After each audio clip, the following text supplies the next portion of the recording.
প্রাথমিকে টেটের ভুল প্রশ্নের মামলা, উত্তর দিলেই 1 নম্বর। অর্থাৎ সেই ভুল প্রশ্ন কেউ যদি আনসার করে, উত্তর দেয়, তাহলেই 1 নম্বর পাবেন পরীক্ষার্থীরা। 2017-2022 ভুল প্রশ্নের মামলায় এমনই নির্দেশ দিল হাইকোর্ট। দুটি টেটে 47টি ভুল প্রশ্ন নিয়ে হাইকোর্টে মামলা হয়। 2017 সালের টেটে একটি ভুল প্রশ্ন, রিপোর্ট দেয় বিশেষজ্ঞ কমিটি। 2022 সালের টেটে কোনো প্রশ্ন ভুল নেই, রিপোর্ট বিশেষজ্ঞ কমিটির। 7 দিনের মধ্যে 2017 টেট নিয়ে বিশেষজ্ঞ কমিটির সেই রিপোর্ট আপলোডের নির্দেশ, আর 2 দিনের মধ্যে আপলোড করতে হবে 2022 টেট নিয়ে বিশেষজ্ঞ কমিটির রিপোর্ট। টেটের ভুল প্রশ্নের মামলায় এমনই নির্দেশ দিলে মাননীয় বিচারপতি বিশ্বজিৎ বসু।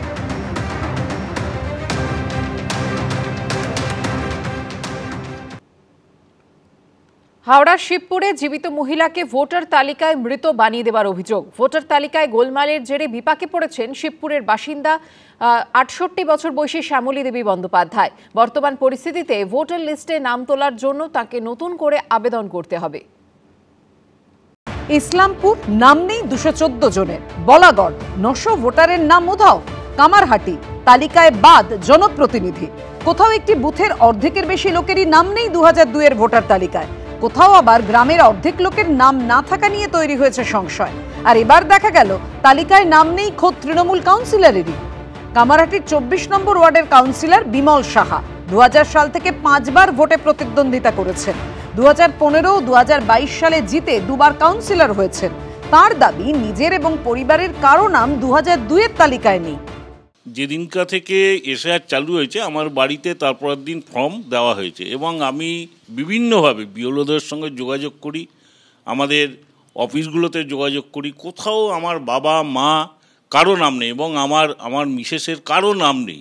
আমি এটা তো দেখে অবাক হয়ে গেলাম, তাহলে ফর্ম ফিল আপটা করবো কী করে? আমি রানিং কাউন্সিলর, 2 বারের কাউন্সিলর। আমি মানে মানসিকভাবে বিভ্রান্ত হয়ে গেছি, কেন নাম নেই এতদিন ধরে। আমরা প্রাইমারি স্কুলের টিচার, আমরা নতুন কাজ করছি, আমাদের এসে আমাদের কোনো আইডিয়া নেই। আমাদের বলা হয়েছে তোমরা শুধু ফর্ম দেবে আর তুলে নিয়ে চলে আসবে, তারপরে যা হবে আমরা দেখব। তো এখন ওনাদের যেহেতু কোনো নাম নেই, তো এখানে তো আমার কিছু করণীয় নেই। উনি যখন জিজ্ঞেস করেছিলেন আমি তাহলে কী করবো, আমি বলেছিলাম যেটুকুনি পোর্শন ওপরে রিসেন্ট ডকুমেন্টটা ফিল করে আপনি দিয়ে দিন, তারপর যদি হিয়ারিং হয় আপনার তো ডকুমেন্ট আছে। আমি তো মৃত নই, আমি তো জীবিত। জীবিত রয়েছেন, ক্যামেরার সামনে কথা বলছেন, নিজের সুবিধে অসুবিধের কথা জানাচ্ছেন, অথচ ভোটার তালিকায় তিনিই নাকি মৃত, তাই ডিলিটেড। নদিয়া রানাঘাটের বাসিন্দা গঙ্গাবালা কর্মকারের পর এবার হাওড়ার শ্যামলী দেবী বন্দ্যোপাধ্যায়, ফের উঠল একই অভিযোগ। শিবপুরের রামমোহন মুখার্জি লেনের বাসিন্দা শ্যামলী দেবী বন্দ্যোপাধ্যায়ের বয়স 68 বছর। দীর্ঘদিন ধরে ভোট দিয়ে আসছেন, এমনকি 2002 সালের ভোটার তালিকাতেও জলজল করছে তাঁর নাম। গত লোকসভা নির্বাচনেও ভোট দিয়েছেন বলে দাবি করছেন, অথচ কমিশনের 2025 সালের প্রকাশ করা ভোটার তালিকায় শ্যামলী দেবী বন্দ্যোপাধ্যায়ের নামের পাশে স্ট্যাম্প পড়ে গেছে ডিলিটেড। শিবপুর রামমোহন মুখার্জি লেনের একজন প্রবীণ নাগরিক শ্যামলী বন্দ্যোপাধ্যায় 2002 সালের ভোটার তালিকায় তার নাম আছে। আপনি 2002 সালে কি ভোট দিয়েছিলেন? যে লাস্ট যে নির্বাচন তালিকা তাতে তো এই শ্যামলী দেবী বন্দ্যোপাধ্যায়, এটা আপনি তো? হ্যাঁ আমি। আপনার স্বামী? গৌরপদ ব্যানার্জি। আচ্ছা আচ্ছা, কিন্তু এখানে লেখা আছে ডিলিটেড, মানে আপনাকে বাদ গেছে, মানে মৃত। বর্তমান ভোটার তালিকা থেকে নাম ডিলিট হয়ে যাওয়ায় স্বাভাবিকভাবেই এসআইআর এর এনুমারেশন ফর্ম পৌঁছয়নি তার কাছে, ফলে এই বয়সে অথই জলে পড়েছেন তিনি। আমাকে কে মৃত করলো আমিও তো বুঝতে পারছি না বাবা। আমার তো কি বলবো, মৃত হয়ে আমার তো সমস্ত কিছু নষ্ট হয়ে যাচ্ছে। আমার যা কিছু একেই তো আমি নিঃসহায়, আমার আর কিছু বলার নেই। পুরোনারা কি বুঝছেন, আমিও তো বুঝছি না বাবা। আমি খুবই অসুস্থ, আমার পক্ষে এই হ্যারাসমেন্টটা হওয়া আমার পক্ষে খুবই অসম্ভব। কারণ আমি তো কি করে নিজে করবো বলুন, আমাকে তো কেউ না করালে আমি প্রত্যেক বছরই ভোট দিই।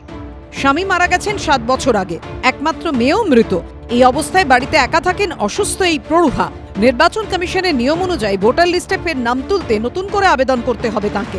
বিএলও বলছেন যে আপনাকে 6 নম্বর ফর্ম দেওয়া হবে, সেটা ফিল আপ করে জমা দিন। তো এটা আমার নতুন ভোটার হিসাবে আপনাকে আবেদন করতে হবে। হ্যাঁ, সেটা তো হ্যারাসমেন্ট। হ্যাঁ, সেটা 100 বার হ্যারাসমেন্ট তো নিশ্চয়ই। ভোটার তালিকায় এই ধরনের বিভ্রান্তি এবং ইচ্ছে করে অনেক ভোটারের নাম কেটে দেওয়ার চেষ্টা করা হচ্ছে বলে শনিবারই মুখ্য নির্বাচনী আধিকারিকের কাছে অভিযোগ জানিয়ে আসে তৃণমূলের প্রতিনিধি দল। কোন একটি দল বাড়ি বাড়ি স্কুটিনি করছে যে যাদের চলতে ফিরতে পারছে না, অথর্ব, কেউ দেখার নেই, তাদের নামগুলো কেটে দাও। কেটে দিলে তারা নড়াচড়া করতে পারবে না, ভোটার লিস্ট থেকে নামও বাদ চলে যাবে। জীবিত লোককে মৃত দেখানোর এই একটা পরিকল্পনা করে কোনো একটা দল চলছে। এসআইআর এর প্রক্রিয়া শুরু হওয়ার পর টিএমসি রোজ কিছু না কিছু একটা বাহানা খুঁজছে। উইদাউট অ্যাপ্লাইড ফর্ম নম্বর 7 কারো নাম কি করে কাটা যায়? এসআইআর 100% সফলতাপূর্বক হবে। অসহায়, একা থাকেন, তার উপর অসুস্থ, উঠে দাঁড়াতে গেলেও কারো সাহায্য নিতে হয়। এই অবস্থায় 68 বছরের শ্যামলী দেবী কি করবেন? কে ফর্ম ফিল আপ করে দেবে? কোথায় গিয়ে ফর্ম জমা দেবেন? সেসব নিয়েই এখন ভেবে কুলকিনারা করতে পারছেন না তিনি। সুনীত হালদারের রিপোর্ট, এবিপি আনন্দ, হাওড়া। এসআইআর বিরোধিতায় পথে নামে বিএলও অধিকার রক্ষা কমিটি। বিবাদী বাগের একেবারে সিও দপ্তরের সামনে তারা বসে পড়ে এবং তারপর এই মুহূর্তে নতুন করে উত্তেজনা তৈরি হয়। বিবাদী বাগে সিও দপ্তরের ভেতরে বিএলওদের একাংশ তারা ঢুকে পড়ে এবং তারপর পুলিশ তাদেরকে তুলে নিয়ে বাইরে বের করে দেয়। যখন তারা ডেপুটেশন জমা দিতে গিয়েছিল সিও দপ্তরের ভেতরে, তখন এই পরিস্থিতি তৈরি হয়।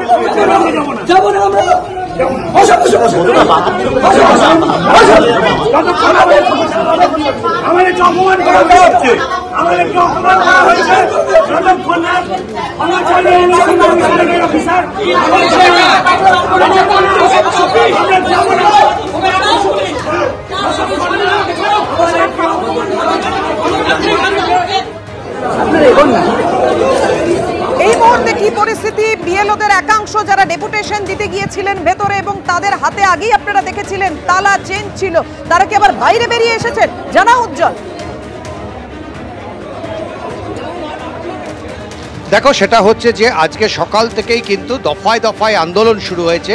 আজকে কলেজ স্ট্রিট থেকে বিএলও অধিকার রক্ষা কমিটি তারা একটি মিছিল করে এবং তারপরে সিও দপ্তরের সামনে আসে, সেখানে তারা বিক্ষোভ দেখান এবং তারপর 12-13 জনের একটি প্রতিনিধি দল, যার মধ্যে 3-4 জন বিএলও ছিলেন এবং বাকিরা বিএলওদের এই আন্দোলনকে বা বিএলওদের এই দুঃখে যারা সমব্যথী, যারা মনে করছেন বিএলওদের ভীষণ চাপ দেওয়া হচ্ছে কমিশনের পক্ষ থেকে, তাদের যারা সমব্যথী তাদেরকে নিয়ে তারা এসেছিলেন এখানে ডেপুটেশন দিতে। কিন্তু তাদের অভিযোগ যে মনোজ আগরওয়াল তাদের সঙ্গে দেখা করেননি। এখানে ডেপুটি সিওর সঙ্গে তাদের কথা হয় এবং তারপরে তারা বাইরে বেরিয়ে যখন অপেক্ষা করছেন, সেই সময় একটা অভিযোগ আসে। সেখানে হচ্ছে এই ডেপুটেশনে আসা যে 2-3 জন বিএলও আছেন, তার মধ্যে একজন বিএলও, তার কাছে একটি ফোন আসে এবং তিনি অভিযোগ করেন যে তাকে ফোনে এই হুমকি দেওয়া হচ্ছে যে ইমিডিয়েট একেবারেই তাদের যে নির্দিষ্ট অভিযোগ ছিল, আজকে তারা ডেপুটেশন দিতে যান মুখ্য নির্বাচনী আধিকারিকের সঙ্গে, তারা দেখা করতে চেয়েছিলেন, যদিও দেখা করা সম্ভব হয়নি এবং সেখানে বিক্ষোভ দেখান তারা। এবিপি আনন্দ, এগিয়ে থাকে, এগিয়ে রাখে।